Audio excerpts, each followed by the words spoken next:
Well, evidence continues to emerge that the FBI may have become overtly political in its investigation of the Trump campaign. In 2016, senior FBI official Bruce Orr met with Christopher Steele, the author of the now infamous Trump dossier.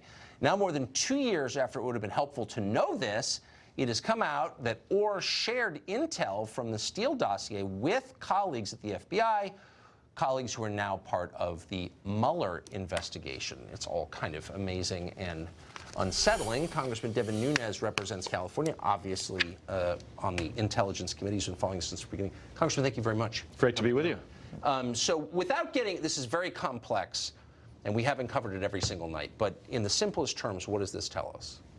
It tells us that definitely the FBI knew that the information was coming from the Clinton campaign, the dirt, the Trump dossier, as you said in the opening. That was coming from the Clinton campaign. They lied to the FISA court. I mean, we now know that for sure.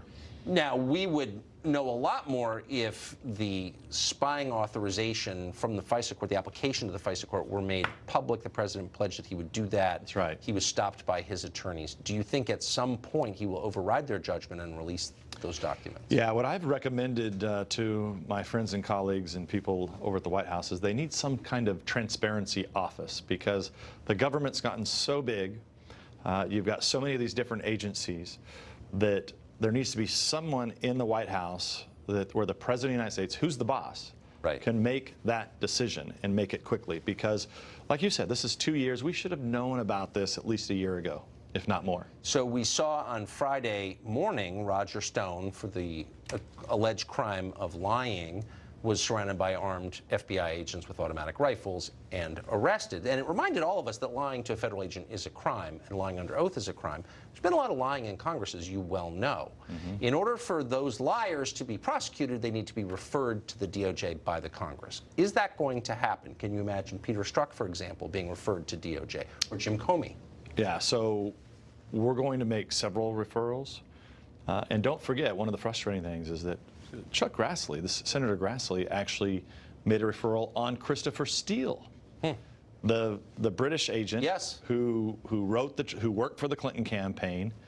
He was referred. Nothing's happening to him. So I think until there's a new AG that gets in there and starts to clean this place up, I think it's going to be tough for the American people to have confidence in what's happening. I agree with that completely. And very quickly, why? I mean, am I missing something? So Chuck Grassley, one of the senior senators, he was the chairman of the Judiciary in the last Congress.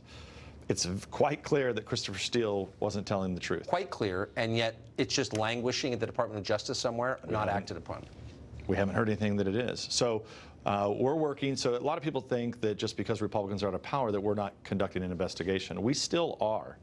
Now, whether or not people are going to come in and interview with us, we don't have gavels, we don't have the subpoena power, but we will still be trying to interview people, and we will still be making criminal referrals. Congressman Devin Nunes of California, thank you very much. Great to be with you. Great to see you.